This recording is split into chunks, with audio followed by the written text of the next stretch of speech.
Bom dia, meus amigos, minhas amigas. Que Jesus nos abençoe a todos em mais esse dia de evento.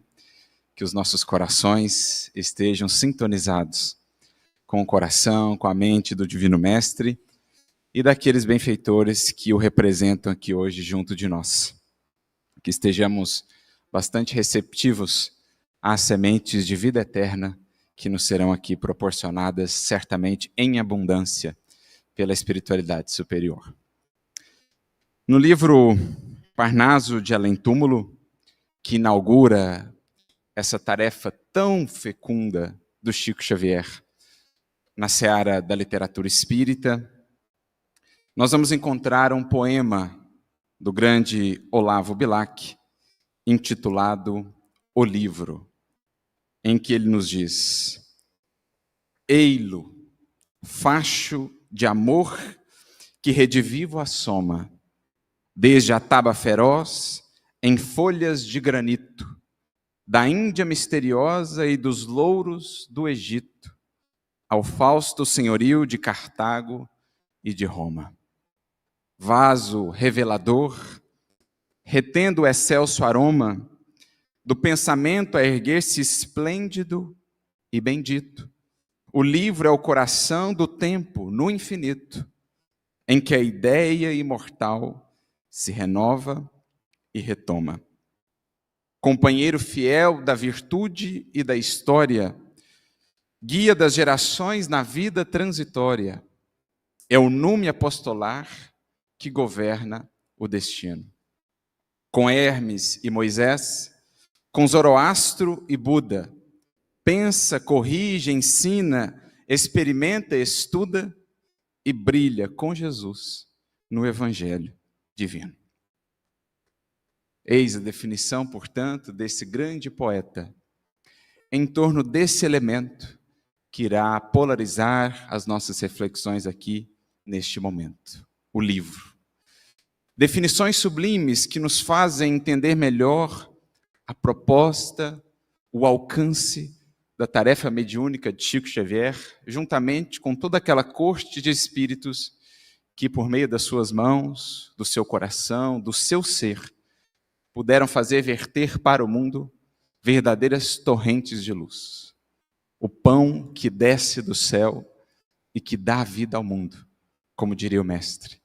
O livro que fecunda, que inspira, que é o grande depositário das ideias, elementos renovadores do indivíduo e da sociedade. Mas para entendermos melhor qual a dimensão dessa tarefa que Chico abraçou, deixando-nos esse legado imenso a ser ainda descoberto, material para séculos de análise, de estudo, costumamos dizer que se apenas nos detivéssemos nas obras de Kardec, os primeiros clássicos, na obra de Chico Xavier, teríamos material de evolução para séculos, porque o que ali está, em termos de potencial, em termos de ideias, em termos de arcabouço evolutivo para o ser, é verdadeiramente imenso.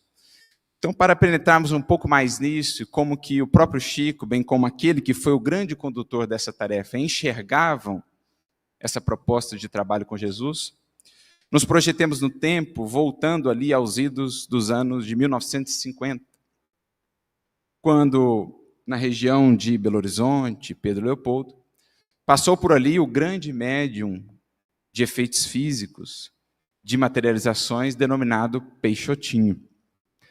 Ali fizeram algumas daquelas experiências das materializações luminosas que, segundo consta a informação de todos que puderam privar esse contato com o Peixotinho, participar dessas reuniões, eram verdadeiramente impressionantes. Então, a materialização de Sheila, Zé Grosso, entre outros espíritos que, por meio dele, podiam expressar esse fenômeno assim tão impressionante, de modo que o próprio Chico e os companheiros ali da região, ficando impressionados, se propuseram então também a entregar-se àqueles experimentos, àqueles fenômenos.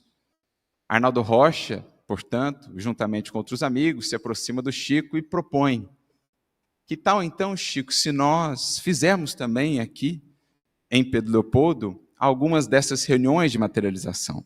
Por acaso você teria também essa faculdade mediúnica da materialização dos espíritos? E o Chico acede. Talvez curioso também, a década de 1950, um Chico já um pouco mais experiente, mas também ainda querendo desbravar essa outra frente de trabalho, ele se propõe a fazer.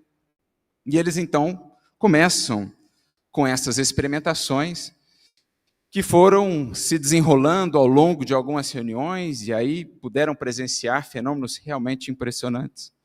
O Arnaldo Rocha chega a descrever isso em entrevistas que deu, existem vídeos no YouTube dele falando dessas experiências, quando ele, por exemplo, pôde ver a materialização luminosa da sua amada, já desencarnada, Meimei, e os detalhes, né, da experiência. Ele conta certa feita que, inclusive, Meimei, quando encarnada, tinha uma questão no coração, o coração dela ficava num local um pouco diferente daquele que é o mais comum da população. E quando ela então se materializa, o Arnaldo, sem expressar isso, apenas pensando, tenta sondar ali o espírito materializado para ver se o coração, se era realmente ela, se o coração estava do lado trocado, de onde geralmente ele está. E ela então, captando o pensamento dele, diz: isso era no corpo, meu filho, agora aqui está tudo certinho de novo, está tudo no lugar. Então imagina a possibilidade de ver a noiva amada, luminosa. Existem até algumas imagens que foram realizadas, desenhos que foram realizados dessas materializações luminosas, em que a gente pode ver Meimei, a gente pode ver o Emmanuel, entre outros. Até que, passadas algumas reuniões, o Chico ficava, após essas reuniões, bastante debilitado, como é comum, né? O médium passa por uma demanda gigantesca, energética, física mesmo, pela exoneração ali do fluido que será utilizado, né? Pelo ectoplasma. Quando, numa determinada reunião, de repente, eles veem surgir à porta um indivíduo alto, por volta aí dos seus 1,90 m de altura. Ao aparecer na porta, já toda aquela luz se projeta no ambiente. Um indivíduo vestido com uma vestimenta romana, com um ar assim aristocrático. Do peito, do tórax, do busto, irradiava uma luz sublime a se projetar em todo o recinto, e trazia ele à mão direita erguida uma tocha luminescente. Voz suave, mas ao mesmo tempo firme, enérgica, diz Arnaldo Rocha. Todos então logo se deram conta, se tratava do benfeitor Emmanuel, que aproxima-se do grupo e diz: os fenômenos de materialização podem deslumbrar alguns e podem até ofertar o benefício da cura para alguns outros. No entanto, o livro é a chuva de bênçãos que fecunda lavouras imensas, alcançando milhões de almas. Como a dizer, a tarefa do médium é o livro. Peço, portanto, que essas reuniões sejam suspensas a partir de hoje.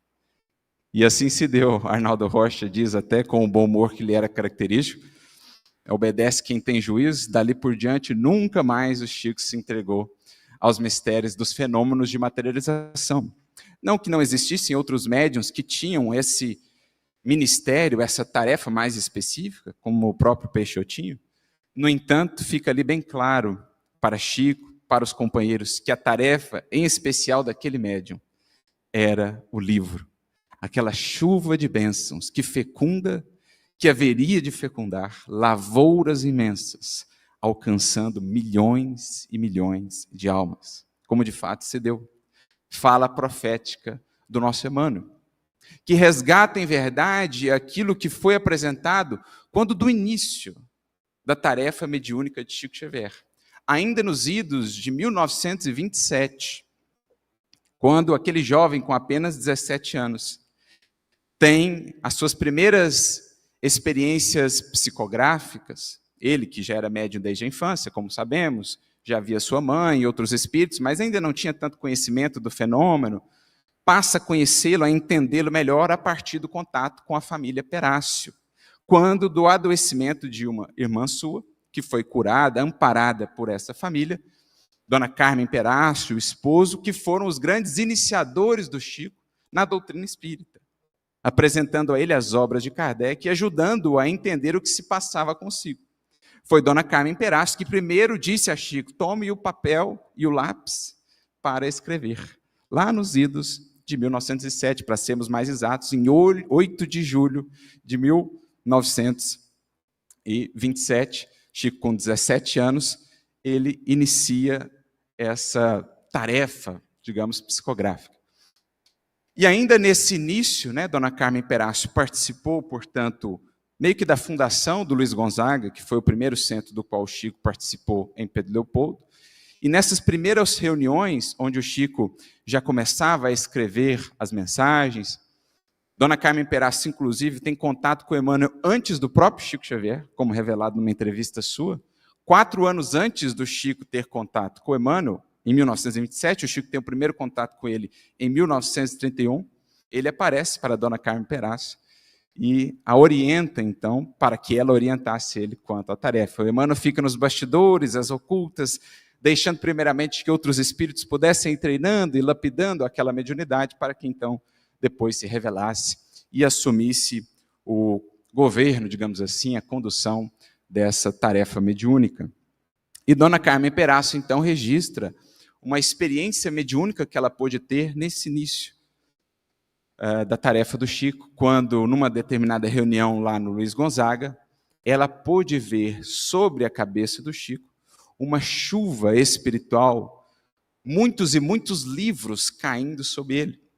Diz ela que foi tão marcante essa imagem mediúnica, que mais tarde ela veio a saber foi organizada, foi criada pelo próprio Emmanuel para ilustrar qual seria a tarefa do médium, que passados 40 anos ela ainda lembrava como se fosse hoje, aquela cena que ela pôde ver, imaginamos que dos encarnados ali só ela pôde ver, daquela chuva de livros a cair sobre a cabeça de Chico Xavier, indicando aquilo que mais tarde Emmanuel reforçaria, com essa chamada de atenção no grupo, a tarefa do médium, desse médium específico, é o livro, essa chuva de bênçãos que haveria de fecundar, como segue fecundando, lavouras imensas.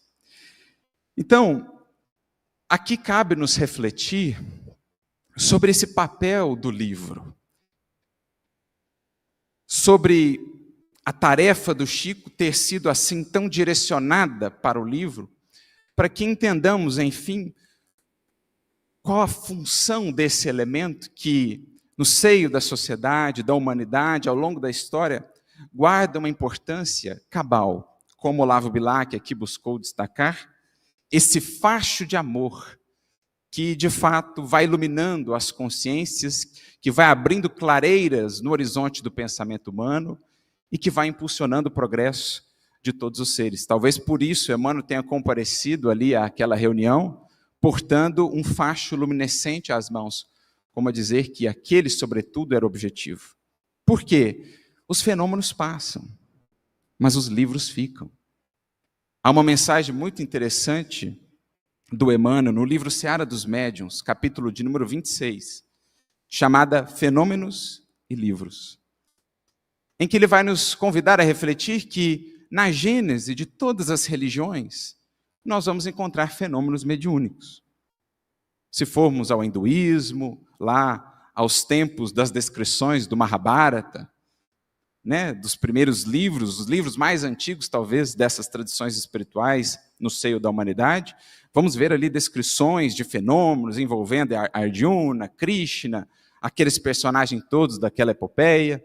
Se nós formos à origem da doutrina fundada por Zoroastro, vamos ver também muitos fenômenos, Moisés, o próprio Cristo. Então, fenômenos sempre estiveram associados à gênese das religiões ou das tradições espirituais. No entanto, da mesma forma que surgiram, passaram.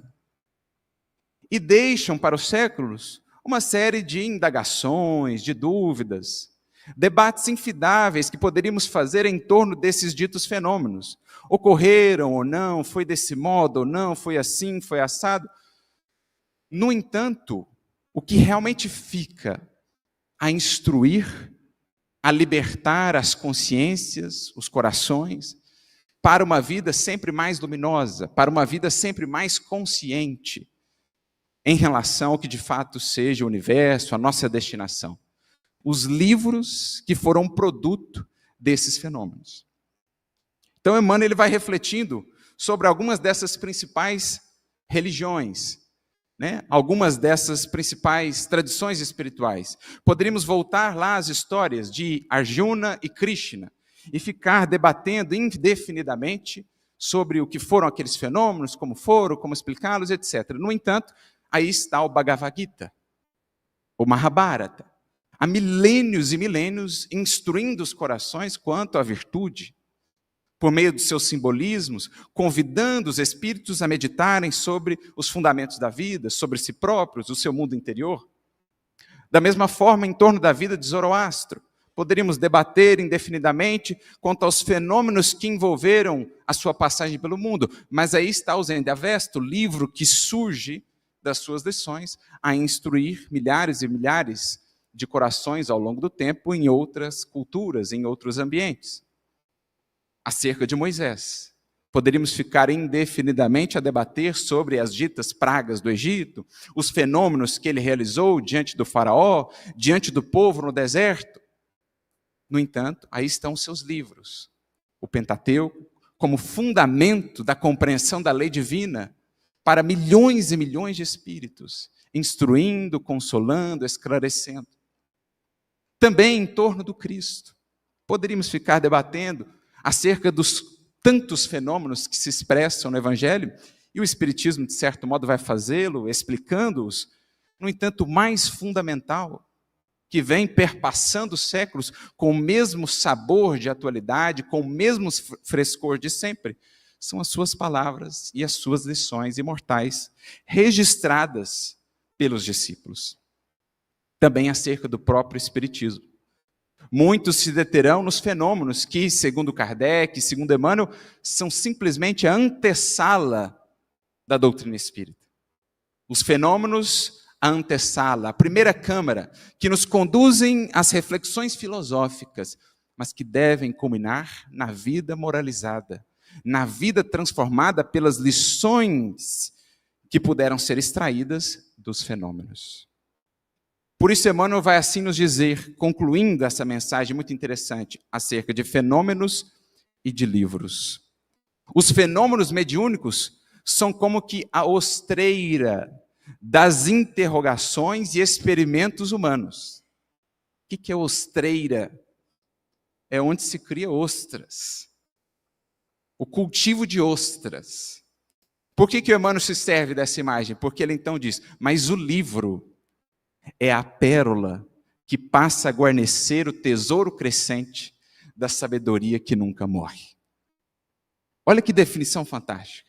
Os fenômenos são como que a ostreira, o laboratório humano, dos experimentos, das interrogações, ativam procuras, pesquisas, análises. Mas o que fica do fenômeno que surge e passa, que fere os sentidos e passa, já não é mais. O que fica? A pérola. A pérola é o livro, que em camadas crescentes vai passando a guarnecer a sabedoria que nunca morre. As lições que perduram para os séculos. Essa é a função do livro. Desde as mais remotas e primeiras expressões dos registros humanos, quando conseguimos nos primeiros pergaminhos, ou mesmo nas paredes das cavernas, fazer registros. Os primeiros livros eram nas paredes das cavernas, depois os primeiros pergaminhos, e sempre que o livro esteve presente, ou sobretudo a partir de quando o livro esteve presente, a humanidade teve saltos de progresso e de evolução. Vide o que se deu com o surgimento da imprensa, quando o livro se tornou presença mais marcante na história da humanidade. quanto progresso desenvolvido por esse elemento, por esse facho de amor e de sabedoria que vai afugentando as sombras da ignorância. Quanto às ciências, ou quanto às coisas e às leis do mundo, mas também quanto às coisas e às leis do Espírito. Por isso, o investimento tão grande da espiritualidade junto a Chico Xavier em relação ao livro. A tua missão primordial, Chico, é o livro. Porque os fenômenos surgem e passam. Também as palavras faladas surgem e o vento pode levar, mas as palavras escritas, grafadas no livro, ficam para sempre, incrementando o tesouro sempre crescente de sabedoria da humanidade. Como aqui disse de maneira tão bela Olavo Bilac, é o coração do tempo no infinito, guia das gerações na vida transitória, nume apostolar que governa o destino. E é aí que nós vamos entender, então, o apreço tão grande que Emmanuel, coordenando toda aquela equipe, tinha pelo livro. O amor, como ele mesmo diz no livro Deus Conosco, que ele tinha pela missão do livro. O zelo que ele também conseguiu imprimir em Chico em relação ao livro. E nesse sentido, conhecer um pouco mais dos bastidores da concepção, da gênese desses livros, é fascinante. Mais uma vez, voltando ao livro Deus Conosco, a gente poder notar, por exemplo, que às vezes o Emmanuel demorava 3 meses para decidir o título de um livro. Porque a gente acha assim, né? Porque era o Emmanuel, porque era lá emissário da espiritualidade superior, tudo está pronto. É só passar para o Chico. Não. O tanto que ele estudava, o tanto que ele meditava, o tanto que ele buscava conselhos com a espiritualidade superior, para que o que fosse entregue aos homens na terra tivesse valor mais perene, tivesse uma sintonia, pudesse refletir melhor os propósitos do alto. Então você pega lá ele decidindo o título do livro Libertação de André Luiz. O mês de fevereiro, início do mês de fevereiro, ele propõe o primeiro título, Portas Libertadas. Aí ele propõe, né, para o grupo ali na família Joviano, o Rômulo Joviano participou muito mais ativamente do que imaginamos dessa condução do livro de Chico Xavier. Então o Rômulo dava a opinião dele, levava para a FEB quando ele ia para o Rio de Janeiro a trabalho, conversava com o Manuel Quintão, com o presidente da FEB, trazia de volta, e o Emmanuel falou, olha, estamos pensando ainda, acho que não fechou o título e tal. Só foi decidir o título no final de abril, passados quase 3 meses para chegar ao título Libertação. Então veja o esmero, veja o cuidado com as palavras que Emmanuel tinha. Por isso Arnaldo nos revela também que Emmanuel muitas das vezes tinha reuniões específicas com o Chico só para corrigir palavras de determinadas mensagens ou livros seus. Por isso vemos modificações de uma edição para outra, às vezes uma mesma mensagem colocada em outro livro com modificações, muitas delas, a maioria delas feitas por Emmanuel nessas reuniões de revisão com Chico. E o Arnaldo então perguntava, mas por que isso, né? Por que esse zelo, esse cuidado todo? Porque as palavras faladas o vento leva, mas as palavras escritas estão grafadas para sempre. Isso é o compromisso. Essa missão, o alcance do livro que Emmanuel entrevia. E que vemos tão claramente na obra e na tarefa do Chico. Porque o livro é esse elemento poderosíssimo de ativação do progresso humano. Há uma definição do Emmanuel no livro Pensamento e Vida, no capítulo de número 4, quando ele trata da instrução, o Emmanuel vai trazer ali uma definição sobre o livro que eu acho fascinante. Ele vai dizer assim, que o livro é um imã de atração, plasmando as concepções e as emoções de que nascem os grandes movimentos da Terra. A gente pode lembrar aqui a palavra de João no seu Evangelho, quando diz, no princípio havia o Verbo. Porque no princípio de toda grande transformação, no plano do indivíduo ou da sociedade, há o Verbo. falado, mas muitas vezes escrito, grafado. Então, o livro é como que um imã de atração mental, porque ele convida a mente a associar-se a um determinado universo de ideias, a penetrar ali um campo de ideias, e as ideias são os elementos vivos de transformação do ser, e ele plasma na mente novas concepções e novas emoções. E aí ele traz mais, dizendo que o livro é um dínamo de energia criadora. Dínamo de energia criadora. O que é um dínamo? O pessoal, talvez, que lembra daquelas bicicletas mais antigas, vai lembrar daquele farolzinho que tinha na bicicleta, que era aceso pelo movimento da roda. Aquilo é um dínamo. Ele converte energia cinética em energia luminosa. E não é de fato o que se dá na interação de um espírito com um livro. Do movimento de ideias ali, entre o indivíduo que dialoga com o livro, surge o quê? Luz. Claro, o livro é edificante, né? O livro nobre. Porque tem livro também que é qual um peso que amarra o indivíduo e o leva para a profundidade do mar.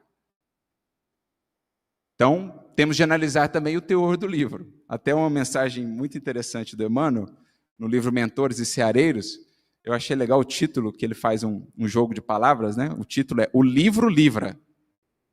E ele vem falando dos livros do mundo, que livram disso, daquilo outro, e fala do livro espírita, sempre fazendo contraponto. Então, os livros do mundo, livram-nos, muitas vezes, da ignorância. O livro espírita livra-nos da ignorância e do mal. Agora, existem também livros que acentuam talvez mais a ignorância, o apego às paixões e aos nossos vícios. Contudo, o livro nobre, ele tem essa função.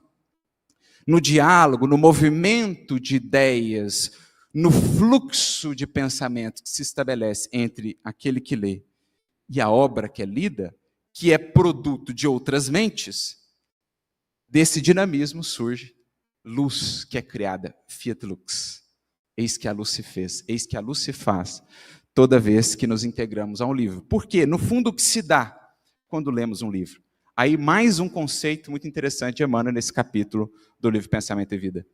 Porque o livro opera processos avançados de telementação. O que é telementação? Tele é um prefixo grego que significa distância. A distância, por exemplo, televisão. Visão à distância. E mentação. Creio que isso aqui é mais intuitivo para nós. Mentação, contato de mente a mente, operação mental. Então, telementação, operação mental, interação mental à distância. Então, o que o livro está operando? Um processo de telementação. Por quê? Diz Emmanuel. Porque a imensas distâncias no espaço e no tempo, ele liga a mente do que lê às mentes que estiveram por detrás da obra, do livro. Então, olha a nova percepção que nós temos acerca do que é um livro, em especial um livro nobre, que é produto, que é a pérola oriunda das grandes mentes que já passaram por essa terra. No fundo, é ligarmos-nos a eles próprios, a esses espíritos que participaram da concepção dessa obra. Ao ler Sócrates, portanto, por meio de Platão, em verdade nós estamos dialogando com a mente de Sócrates, acessando onde ele estiver agora no espaço e no tempo. E quanto mais profunda seja a nossa entrega ao livro, àquele processo de aprendizado, mais profunda será a nossa conexão com o próprio autor. De modo que, em verdade, conversamos com ele, dialogamos mentalmente com ele próprio. Agora pense então no Evangelho. O que é ler o Evangelho? O que é meditar em torno do Evangelho? Se não conversar diretamente com aquele que o inspirou. Por isso aquela orientação de Jesus a Pedro. Quando Pedro, sem saber o que fazer, faz uma oração, pede orientação, Jesus envia trabalho, ele não consegue reconhecer o trabalho, não consegue reconhecer o que fazer. Senhor, eu não sabia e tal. E Jesus então lhe orienta, Pedro, lembra-te. Quando quiseres conversar comigo, recorda que o Evangelho tem a minha palavra. Em outras palavras, acessar o Evangelho, Pedro, não é outra coisa senão ter um diálogo, um tete-a-tete com Ele próprio.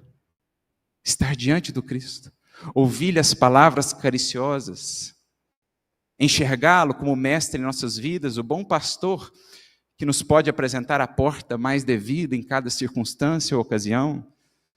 Por isso, os primeiros cristãos, nos momentos culminantes ao Evangelho, à leitura daqueles textos, recorriam, como Paulo, quando convidado pelo emissário de Tiago a retornar a Jerusalém, hesitando, mas já um pouco mais maduro, pede um tempo, faz oração e abre os pergaminhos, para então ouvir o próprio mestre lhe falar por meio daquelas páginas: vai e reconcilia com o teu irmão, com o teu adversário, enquanto estás a caminho com ele.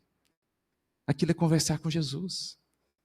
Ler o Evangelho, refletir sobre as suas lições, entregando-nos a esse livro, é telementação, por telementação, ligarmos ao Cristo. Por isso, Neo Lúcio acrescentaria que o hábito de estudarmos o Evangelho, meditando sobre as suas lições, é um processo de imantação da nossa mente com as esferas superiores. Imantar, o imã. A mente que vai sentindo-se cada vez mais atraída a esse universo de ideias, ao universo de ideias do Evangelho, ao universo de ideias do Cristo. Porque o livro é um portal, o livro é um elemento de ligação, é um hífen de luz entre o espírito que busca a luz e a luz que o alcança, por meio dos emissários dessa luz ao longo dos séculos. Isso nos faz entender aquela cena que eu acho uma das mais belas do livro Paulo e Estevão e que ilustra muito bem esse papel do livro, de companheiro, de orientador, de permitir-nos nos conectar com Jesus, com aqueles que o representam na espiritualidade superior. Aquele momento em que Paulo e Barnabé estão na primeira viagem apostólica, passando por aqueles caminhos ásperos entre a Antioquia da Psídia e a primeira cidade a que chegariam, ali na região da Galácia, dormindo, portanto, ao relento, passando por dentro de rios, dormindo em cavernas, à sombra das árvores, alimentando-se de frutas silvestres. Aquela luta toda, eles param no segundo dia da viagem, encontram uma caverna, fazem ali uma refeição frugalíssima, como diz Emmanuel, acendem uma fogueira e começam a conversar. O corpo exausto da jornada. Começam a conversar falando da grandeza do Evangelho. Ele é o príncipe dos séculos. Ele veio para transformar para sempre a humanidade e tal. E falando daquele tesouro do Evangelho, quando são surpreendidos por dois assaltantes, que surgem das sombras, adentram a caverna e dizem: passem-nos o que vocês têm aí. Pegam as túnicas que eles tinham, os poucos pães que ainda sobravam, o restinho de dinheiro que eles tinham, pegam tudo. E falam mais: olha, a gente ouviu aí uma história de um príncipe muito rico, de um tesouro imenso. Que história é essa? Barnabé estava meio assustado, mas o Paulo, a presença de espírito, a serenidade de sempre, é verdade. Tem um tesouro enorme mesmo, um príncipe riquíssimo. E o mapa está ali, ó, naqueles papéis, aponta para os pergaminhos que Barnabé segurava. As primeiras anotações do Evangelho, o Evangelho incipiente. Partes daquilo que hoje nós acessamos tão facilmente e que eram guardadas com um zelo enorme, com um carinho enorme, porque era difícil obter aquelas cópias. Aponta, está aí o mapa. Quem achar esse tesouro nunca mais terá necessidade. Você imagina os indivíduos? Não, então passa logo para nós esse mapa aí, né? Pegaram o mapa e falaram: olha, vocês agradeçam aí que nós não matamos vocês. E voltam para a sombra. Não sabemos o que fizeram do mapa. Talvez já tenham chegado no tesouro. Talvez já tenham encontrado esse príncipe tão rico. Contudo, fica aquele clima agora, né? Na caverna. O Barnabé meio assustado e falando: e agora? Levaram o restinho de dinheiro que a gente tinha, levaram os últimos pães, levaram as túnicas com as quais a gente se protegia do frio. O que a gente vai fazer, Paulo? Tranquilo. No caso do frio, a gente pode se cobrir com o musgo das árvores, a gente dá um jeito para passar a noite. Comida, a gente acha fruta silvestre e se vira. E no primeiro lugar que a gente chegar, a gente faz lá a tenda, a gente faz umas coisas e consegue o dinheiro. Então, serenidade, Paulo, no meio do nada, não sabia nem para onde estava indo direito, conduzido pelo Espírito, pela fé, como ele mesmo dizia, não caminhamos pela visão humana, caminhamos pela fé. Tranquilo, sereno. Aí o Barnabé acalmou um pouco. Falou, beleza, com relação a isso eu estou tranquilo também. Agora, tem uma coisa que está fazendo meu coração aqui dolorido. Eu poderia muito bem ficar sem a túnica, sem os pães, sem o dinheiro, mas sem as cópias do Evangelho, aí meu coração, aí que então Paulo dá um sorrisinho de canto assim, fica tranquilo, Barnabé, enfia a mão dentro da túnica e tira a cópia que ele tinha recebida de Pedro, a cópia que havia sido de Estevão, e que ele guardava junto ao coração, como a dizer da importância daqueles textos para ele. Não o pergaminho em si, mas o portal de luz que aquele primeiro incipiente livro representava para aqueles corações. Veja o que é a importância do livro. Era o companheiro, era o amigo, era o ponto de ligação que eles tinham para se sentirem mais unidos, mais próximos de Jesus. O sorriso volta a brilhar na face de Barnabé e no outro dia seguem eles viagem como se nada tivesse acontecido. Poderia eu viver sem quaisquer posses nesse mundo, tendo a palavra do Cristo e a esperança que dela nasce, poderiam enfrentar qualquer coisa que viesse pela frente. Então veja a grandeza do livro, o papel do livro, porque no fundo isso é o que ele é. Em especial o livro que nos remete ao Cristo, o livro de luz da doutrina espírita, os tantos livros de Chico Xavier. É o livro um amigo, um companheiro, um mestre silencioso. Como diria o grande padre Antônio Vieira, alguns dos sermões mais belos que eu já pude ler sobre o Evangelho, Padre Antônio Vieira, denominado, não por acaso, muito justo e merecidamente por Fernando Pessoa, o imperador da língua portuguesa. Padre Antônio Vieira assim definiu o livro. O livro é um mudo que fala, um surdo que responde, um cego que guia e um morto que vive. Isso é o livro. É um mudo que fala, é um surdo que te responde, é um cego que te guia e é um morto que projeta a vida, que gera vida àqueles que a ele se entregam. A experiência profunda com o livro. Por isso o apreço tão grande da espiritualidade superior, em especial de Emmanuel, para com a tarefa do livro. Que começou ali nos primeiros 30, que daqui a pouco viraram 100, que daqui a pouco já eram 200, chegando aos 400, e a todos os desdobramentos dessa seara tão fecunda de Francisco Cândido Xavier, ofertando-nos sobretudo o que a nós outros hoje? Amigos para a jornada. Porque, como dizíamos, isso é o livro. É aquele que conhece o livro edificante, o livro consolador, o livro libertador, é aquele que conhece os nossos momentos de maior angústia, é aquele que conhece as nossas preces mais fervorosas, é aquele que conhece as nossas lágrimas mais pungentes. Quem estava ali conosco, no quarto silencioso, na noite amarga, senão o companheiro livro, a nos reerguer, a nos orientar, a nos amparar, a nos esclarecer. Por isso, encontrei essa mensagem do Espírito Hilário Silva, por meio de Chico, que creio descreva muito bem o que é o papel desse companheiro em nossa vida. Está no livro Irmãos Unidos, capítulo 19, título Amigo. Diz Hilário, amigo devotado e mestre silencioso. Atento dia e noite, auxilia em toda idade. Nunca faz exigências e esclarece sem paga. Se esquecido, nem por isso reclama e espera com paciência. Os nossos livros esquecidos na estante, tendo tanto a nos ofertar e que esperam pacientemente o abrirmos o nosso coração a eles. Desdenhado não despreza, aguardando o dia próprio de fazer-se entendido. E sempre que tornamos a paz de seu convívio, volve a falar conosco sem qualquer presunção. misto de ventura eterna e humildade sublime, conserve inalteráveis o poder da cultura e a força da semente. Basta intentar-lhe alguém o concurso discreto e desface em auxílio. Olha que bonito. Basta alguém intentar-lhe o auxílio ou concurso discreto e ele, o livro, se desfaz em auxílio, abrindo-nos os pórticos do consolo, da orientação, da palavra amiga.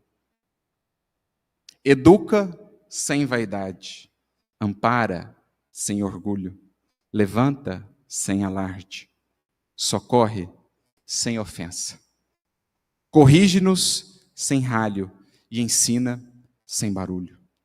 Sendo o cofre das leis, é bússola no lar. Sendo flama de sol nos templos do saber, é luz na escola humilde. Esse amigo ideal, que a luta não corrompe e o tempo não altera, Deus nos concedeu sob o nome de livro. Honremos desse modo a dádiva divina, colocando o Espiritismo nos caminhos do livro, para que o livro espírita enalteça o progresso e santifique o bem. Pensando nessa definição de Hilário Silva, conseguimos então entender, penetrar melhor na essência do contributo de Chico Xavier para a humanidade.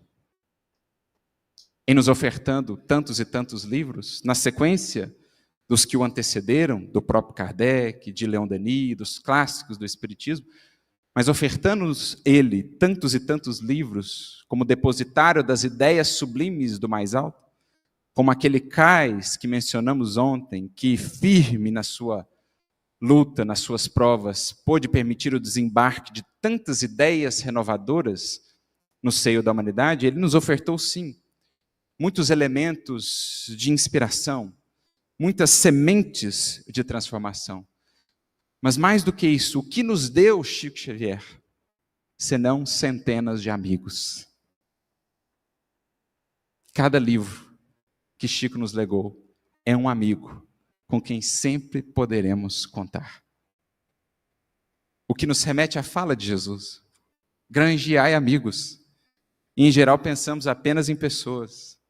Mas cada livro novo, edificante que é lido, é mais um amigo que você granjeou para a jornada imortal.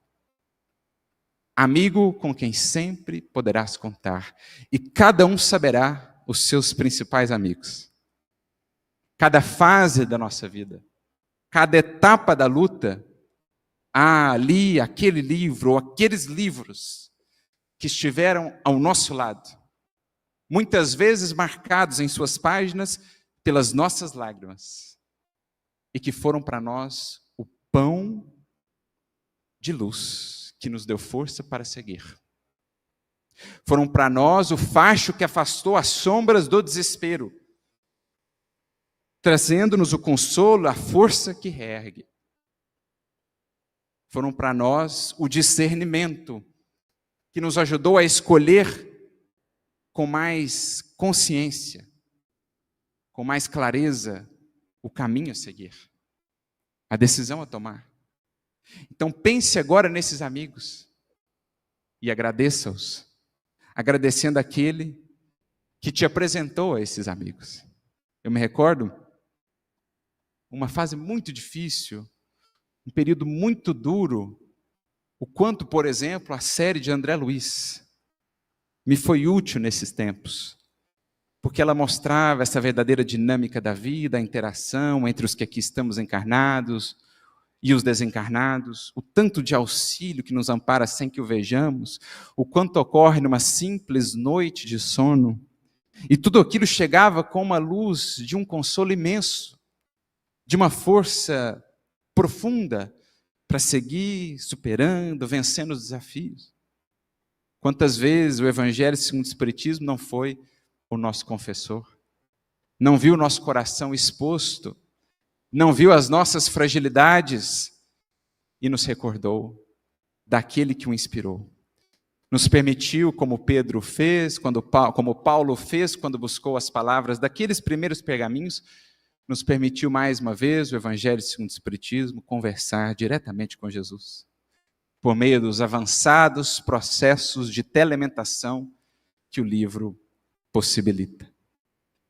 Então, a tarefa mediúnica, trazendo a luz do mais alto, corporificando-a no mundo, por meio daquelas páginas, é um trabalho de imenso valor, que veicula essas ideias, mas que, sobretudo, nos dá mais amigos.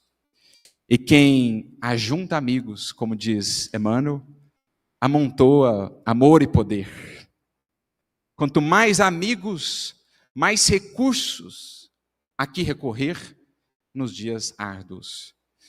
E todos os grandes espíritos que têm passado nesse mundo, se contaram com os amigos, outros espíritos, encarnados e desencarnados, contaram também muito com o livro. Em especial, meus amigos, com o livro de todos os livros. O repositório mais sublime de ideias, de sentimentos, de vibrações, que hoje está ao alcance de nossas mãos. Quanto não labutavam outrora os primeiros cristãos para terem algumas cópias de algumas páginas ou lições de Jesus, hoje estão em nossas mãos, ao toque do mouse, ao alcance na livraria espírita, ao alcance na internet, e muitas vezes a esses livros, a esses repositórios sublimes, não temos dado a devida atenção. Por isso me recordo de uma fala marcante, impactante, de Vicente de Paulo, em O Evangelho segundo o Espiritismo, no capítulo de número 13, quando ele faz uma referência ao Evangelho do Cristo. E ele diz assim: queria que dedicassem mais tempo, mais atenção à leitura destas páginas. Muitos consideram essa uma carta oca, palavras vazias, quando em verdade, diz ele, todos os vossos males decorrem do abandono voluntário a que votais esse resumo das leis divinas. Lede-lhe as páginas cintilantes do devotamento de Jesus e meditai-as.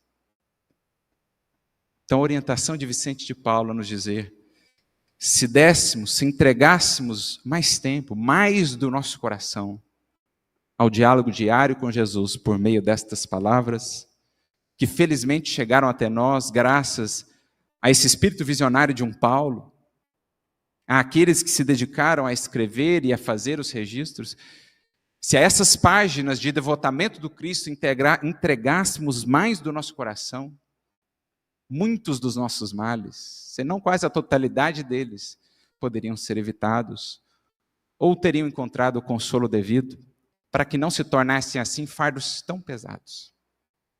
Porque são palavras verdadeiramente vivas, como disse o próprio Mestre.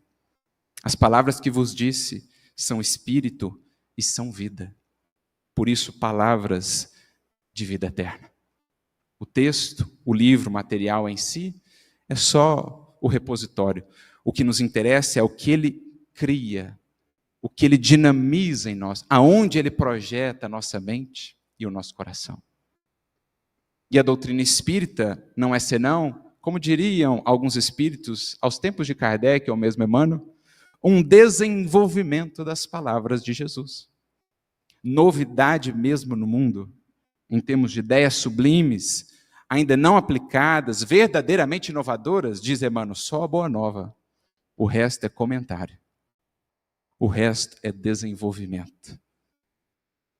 Portanto, premiados, abençoados assim, com tantos amigos, com tantos recursos, que temos feito dessas dádivas que o alto nos oferta. Isso porque estamos aqui a mencionar apenas a lavra mediúnica de Chico Xavier, sem contar Ivone do Amaral Pereira, Fernando Lacerda e outros tantos médiuns que passaram, que ainda estão em ação, fazendo essa intermediação que Kardec bem define no Evangelho segundo o Espiritismo. O papel da mediunidade vivida com Jesus? Ofertar o alimento do céu às criaturas na terra. saibamos conduzir a nossa vida pelas sendas do Espiritismo na companhia dos livros que nos livram, como disse Emmanuel, da ignorância, do medo, porque nos trazem compreensão, nos trazem entendimento, que nos livram do desespero, porque nos trazem esperança, que nos livram das paixões, porque nos impelem à construção da virtude. Aproveitemos mais a presença desses amigos, dando a eles mais tempo de nossa vida, tempo esse às vezes desperdiçado com aquilo que não agrega, não edifica. E são tantos os convites em nossos tempos para simplesmente matarmos o tempo, sem devidamente o aproveitarmos. Mas já há muitos séculos, nos dizia o apóstolo Paulo, tendo sido esse o primeiro versículo do primeiro livro em que Emmanuel se propõe a comentar o Evangelho. Não por acaso ele coloca como primeiro capítulo, Paulo nos dizer, aquele que faz caso do tempo, para o Senhor o faz. É maduro o espírito que entendeu que o tempo deve estar consagrado ao que é divino. E com isso não falamos de uma vida inteiramente vivida só no âmbito religioso, falamos de uma vida que entende que a vida como um todo deve ser culto ao divino. De modo que, mesmo na conversa, no lar, mesmo no lazer entre amigos, podemos fazer isso com um sentimento elevado. E aquelas horas, muitas vezes, simplesmente desperdiçadas, matando o tempo, gastando o tempo, que é para nós o patrimônio mais precioso, poderiam estar sendo vividas no convívio com o amigo livro, que tanto tem a nos dar gratuitamente, amorosamente, silenciosamente, sem quaisquer julgamentos, sem quaisquer cobranças. Aquele amigo que se desfaz em auxílio quando a ele entregamos a nossa alma. E dos livros poderemos extrair sempre mais, quanto mais a eles dermos. Quanto mais profundidade busque em nós, mais profundidade de acesso. Seja no livro que for, em especial no Evangelho. Porque na vida, com a medida com que medimos, seremos medidos. A medida de entrega, de busca sincera, é o quanto poderemos acessar dos tesouros sublimes ocultos em cada livro, em especial no livro de todos os livros. Saibamos, portanto, aproveitar essa oferta do Cristo para todos nós.